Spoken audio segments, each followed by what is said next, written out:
കനത്ത മഴയിൽ പാലക്കാട്ട് വിവിധയിടങ്ങളിൽ നാശനഷ്ടങ്ങളുണ്ടായി. ഒറ്റപ്പാലം മനിശ്ശേരിയിൽ വീടിന്റെ ചുമരിടിഞ്ഞു വീണ് ഓട്ടോറിക്ഷ തകർന്നു. പനച്ചിക്കൽ സജീഷ് പ്രകാശ് എന്നയാളുടെ ഓട്ടോറിക്ഷയാണ് പൂർണ്ണമായും തകർന്നത്. മഴയിൽ കാടാങ്കോട് എന്ന സ്ഥലത്ത് ആൾതാമസമില്ലാത്ത വീടും തകർന്നിട്ടുണ്ട്.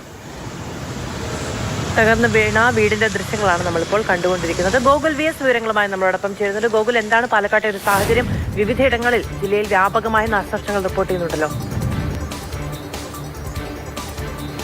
തീർച്ചയായും ഇന്ന് വ്യാപകമായ നാശനഷ്ടം പല പ്രദേശങ്ങളിലും റിപ്പോർട്ട് ചെയ്യുന്നുണ്ട്. ഒന്ന് ശക്തമായ മഴയിൽ ഒറ്റപ്പാലത്താണ്. ഒറ്റപ്പാലം മനിശ്ശേരിയിൽ വീടിന്റെ ചുമരിടിഞ്ഞ് വീണ് സജീഷ് എന്ന് പറയുന്ന ആളുടെ ഓട്ടോയിലേക്ക് ചുമരിടിഞ്ഞ് വീഴുകയും ആ ഓട്ടോ പൂർണ്ണമായും തകരുന്ന ഒരു സാഹചര്യമുണ്ടായി. ഈ വീടിന് സമീപത്താണ് ഈ ഓട്ടോ പാർക്ക് ചെയ്തിരുന്നത്. അങ്ങനെ അത് പൊളിഞ്ഞു വീഴുകയായിരുന്നു. ഈ വീട് പൊളിച്ചു മാറ്റാനുള്ള തീരുമാനമായി അതിൻ്റെ മേൽക്കൂര പൊളിച്ചിരുന്നു. അതിനുശേഷം ചുമര് പൊളിക്കുന്നതിന് മുൻപാണ് ഇതിങ്ങനെ ഇടിഞ്ഞ് വീണുണ്ടായത്. പാലക്കാട് കാടാങ്കോടും ഒരു വീട് തകർന്നിട്ടുണ്ട്. കാടാങ്കോട് സ്വദേശി കണ്ണൻ്റെ വീടാണ് ഇത്തരത്തിൽ തകർന്നത്. ഇത് ആൾതാമസമില്ലാത്ത വീടായിരുന്നു. ഇവർ അടുത്തുള്ളൊരു വീട്ടിലായിരുന്നു താമസിച്ചിരുന്നത്. ആ വീടും അതിൻ്റെ ഒരു ഭാഗം ഇടിഞ്ഞ് റോട്ടിലേക്ക് വീഴുന്ന ഒരു സാഹചര്യമുണ്ടായി.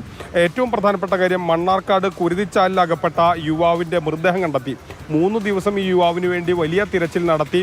അങ്ങനെ ഇയാൾ ഒഴുക്കിൽപ്പെട്ട് പോയത് ആ സ്ഥലത്തു നിന്നും ഏകദേശം 10 കിലോമീറ്റർ മാറിയാണ് ഇയാളുടെ മൃതദേഹം കണ്ടെത്തിയത്. വ്യാപകമായി തിരച്ചിൽ നടത്തിയിരുന്നു.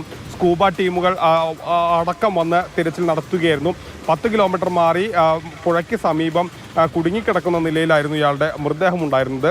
കിഴക്കഞ്ചേരിയിലും സമാനമായ രീതിയിൽ മഴ പെയ്ത് വ്യാപക നാശനഷ്ടമുണ്ടായി.